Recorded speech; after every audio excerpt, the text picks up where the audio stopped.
There's one big lesson I picked up from Jagua Nana is that never can do spirit.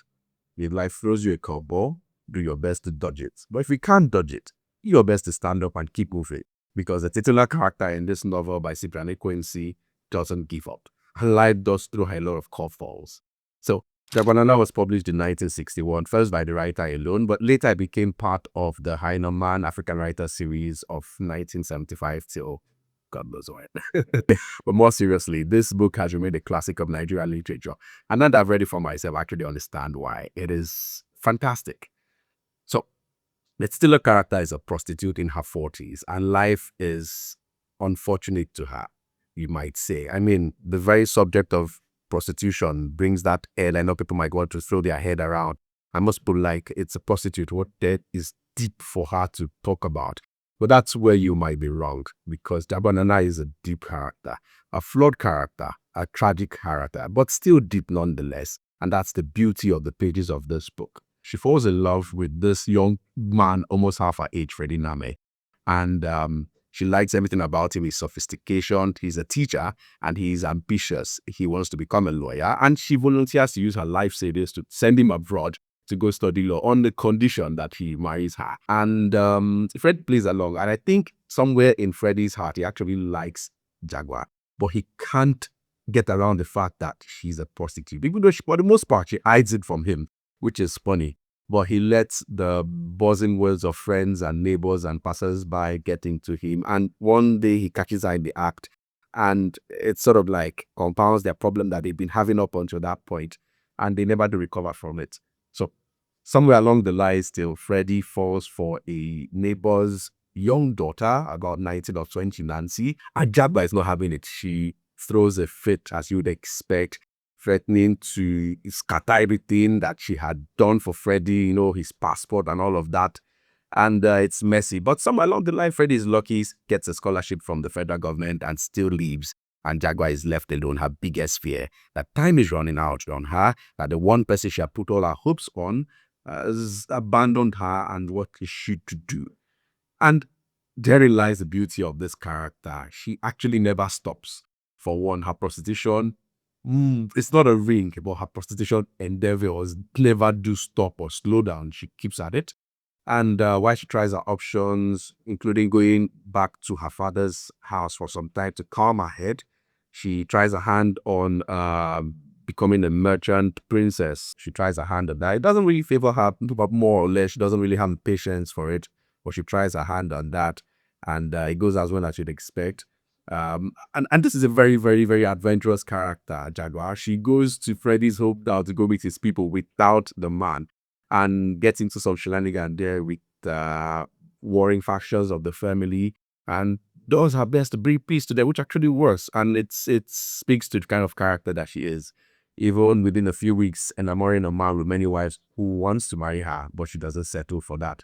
Finds her way back to Lagos, continues to hustle, encounters a new man, or Taiwan finds her way to politics.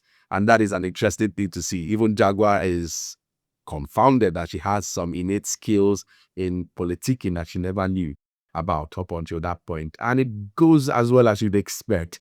The tragedy continued to flow, and politics falls by the wayside. She's on the run because people think that she has this large chunk of money Taiwo might or might not have given her.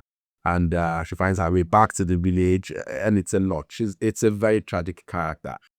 Eventually, one of the things Jagua wanted the most is to have a child. She's always wanted that from the time when she was married. Yes, she was married at some point. We get a bit of backstory that she used to be married to a man. The marriage fell apart because of low child and because Jagua also wanted more. And even during her time with Freddie, she had always tried for a child, we were told. You know, and as luck would have it, at the end of her life, quote unquote, when she has lost everything in Lagos and has gone back to go be with her mom, who is mourning the loss of her dad, she falls pregnant. As I said to somebody, taught us to say, you know, she fell pregnant accidentally, but keeps the child. The child doesn't survive, but still, Jagua doesn't let her back remain on the ground. And like I said, a very resilient character that just keeps going no matter the curveball life throws at her. And I think there's a big lesson there to learn. I think the story is a good one. I think Cyprian Ekwensi's choice of prose, his language, his use of language in this book is interesting. It might throw the casual reader away, depending on your level of casual reading. You might not really get into it, or you might struggle a bit, or you might not struggle at all, because there's use of heavy pidgin, but not familiar pidgin. And I don't know if to say it's the 50s pidgin. I don't know, but it is unfamiliar pidgin, but that can actually grow on you if you let it. And it's beautiful to see. It's an expression of how these languages think, how they talk. So you feel yourself walking in their shoes. And I think the writer did a good job with making you feel what these characters are feeling when they speak, when they think, when they are not even thinking. Another thing about the book that would actually catch up to you is its pacing. The pacing is really, really fast. It's breakneck pacing. 1 minute Jaguar is doing this, the next is that. And it might throw you off once more, but then it also is, if you think about it, it also is like a keyhole look into the kind of life Jaguar lives. It's a fast-paced life as well. And so the prose is fast-paced to match up with that kind of energy. I think it is not misplaced, but I might be wrong. But long story short, I think Jagua Nana it's a good book, and a lot of people refer to it as a classic, and I think it's worthy of that prestige, because you don't get to see a lot of books like that anymore in terms of how it is written, and not necessarily the story. But also most fascinating is how I find that the 1961 book from a Nigerian author has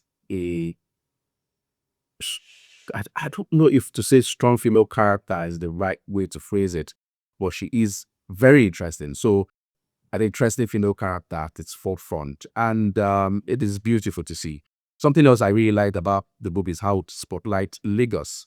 Lagos as a city comes very much alive within its pages. It is hard to miss, very hard to miss. Lagos feels like a character. It doesn't shy away from painting the grittiness of this side of Lagos. It just, how people complain that, oh, Nollywood films now are so posh and ecoified.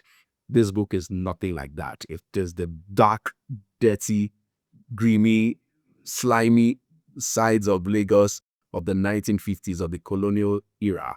And I think the writer does a very good job of feeling what these characters feel, like I said already. And yeah, I think it's deserving of its prestige as a classic of Nigerian literature. But let me know what you think. If you disagree, if you agree, whatever else you might be feeling, I'd like to hear from you in the comments. And hopefully, I'll see you in the next one.